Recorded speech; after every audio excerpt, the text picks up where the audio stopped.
মন যতই খারাপ থাকুক না কেন একটু বাইরে ঘোরাঘুরি করলে কিছু সময়ের জন্য হলেও মনটা ভালো হয়ে যায়। আসসালামু আলাইকুম, আমি সঞ্চিতা, আশা করি সকলেই ভালো আছেন।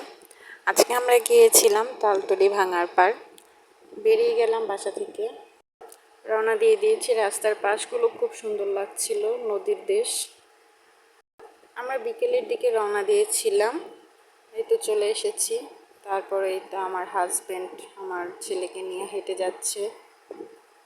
যাওয়ার পরই এত পরিমাণে বাতাস ছিল, আশেপাশে মনোরম একটা দৃশ্য, খুব ভালো লাগছিল। তারা তো ফটো তোলার জন্য ব্যস্ত হয়ে পড়লো, আর আমি আশেপাশে হেঁটে হেঁটে দেখছিলাম কত মানুষ, বাতাস, খুব ভালো লাগছিল জায়গাটা। ইচ্ছে করছিল এখানে বসে বসে সারা রাত পার করে দিই, কিন্তু কি আর করার, ভুলে গেলে তো চলবে না, আমি তো এখন আর সিঙ্গেল নেই। হেঁটে হেঁটে দেখছিলাম আর ভিডিও নিচ্ছিলাম।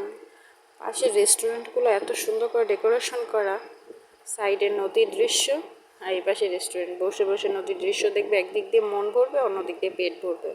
আমি একটা দোলনায় উঠে দোল খাচ্ছিলাম, ভালোই লাগছিল খুব। পরে আবার হাঁটাহাঁটি শুরু করলাম। হেঁটে হেঁটে হেঁটে হেঁটে দেখছি, শুধু আশেপাশে দেখছি সব। হাঁটাহাঁটি করলে তো চলবে না, একটু টুকিটাকি কিছু খাওয়া দাওয়া করা লাগবে। এদিকে প্রায় সন্ধ্যা হয়ে গিয়েছিল, আজান দিয়ে দিয়েছিল, তাই আমরা একটা সাইডে গিয়ে বসলাম যে দেখি কিছু খাওয়া যায় কি না। তারপরে একটু গিয়ে বসলাম এখানেই, একটু টুকুর টাকুর কিছু খেয়ে নিলাম। একটু ঢং করছিলাম, এই আর কি, আর কী করবো। সন্ধ্যা হয়ে গেছে, অন্ধকার নেমে এসেছে, মানুষজনও কমে গেছিলো, একদমই মানুষজনের ভিড় কমে গিয়েছিলো। তারপর সেখান থেকে বেরিয়ে আবার আরেকটা জায়গায় গেলাম, একটা রেস্টুরেন্টে ঢুকলাম। পরে এখানে দেখলাম বাচ্চাদের খুব খেলনা টেলনা আছে, সেখানে বাবুটাকে বসিয়ে দিলাম। খেলছে, প্রথমে একটু ভয় পাচ্ছিল, পরে আবার ঠিকই খেলাধুলা করছিল। আর আমি কয়েকটা মিরর ভিডিও করছিলাম। আবার সেখান থেকে বেরিয়ে আবার হাঁটাহাঁটি শুরু। এই তো, আর কি করবো হাঁটাহাঁটি ছাড়া। দিকে সেখান থেকে এখানে, শুধু দেখছি দেখার মতো এগুলোই ছিল। রেস্টুরেন্টগুলো, এই ডেকোরেশনগুলো এত ভালো ছিল, এক একটার থেকে এক একটা কম নয়, খুব ভালো লাগছিল। তারপর আমরা আরেকটা রেস্টুরেন্টে একটু ঢুকলাম, দেখলাম।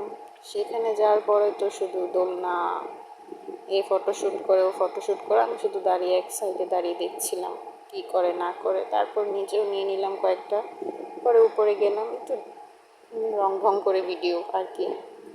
তো আমার বাবুর অবস্থা কি, আমার টাকলু বাবুটার চুল ফেরে বাবুটাকে টাকলু বানিয়ে দিয়েছি। সেখান থেকে বেরিয়ে গেলাম, আর সামনের দিকে, আর আমি পিছনে আস্তে আস্তে করে হেঁটে যাচ্ছি। কত রকমের আচার, দেখলে তো মন চায় সবগুলো থেকে একটা একটা করে টেস্ট করি। কি আর করার, সম্ভব না, অনেক রাত হয়ে গিয়েছিল। তাড়াতাড়ি আমরা বেরিয়ে পড়ছিলাম, বাসায় যেতে হবে, অনেক রাতই হয়ে গিয়েছিলো। হালকা পাতলা কিছু খেয়ে দিয়ে তারপরে আমরা বাসার উদ্দেশ্যে রওনা দিব এখন। আর সবাই বেরিয়ে গেছি, গাড়িতে উঠে পড়েছিলাম। আমাদের বাসায় যেতে যেতে প্রায় অনেকটা রাত হয়ে গেছিলো, প্রায় 11টা বেজে গিয়েছিলো। অনেকটা ভিতরের দিকে তো, আশেপাশে অন্ধকার, মানুষজন কমে গিয়েছিল। এই তো, এই পর্যন্তই। আল্লাহ হাফেজ।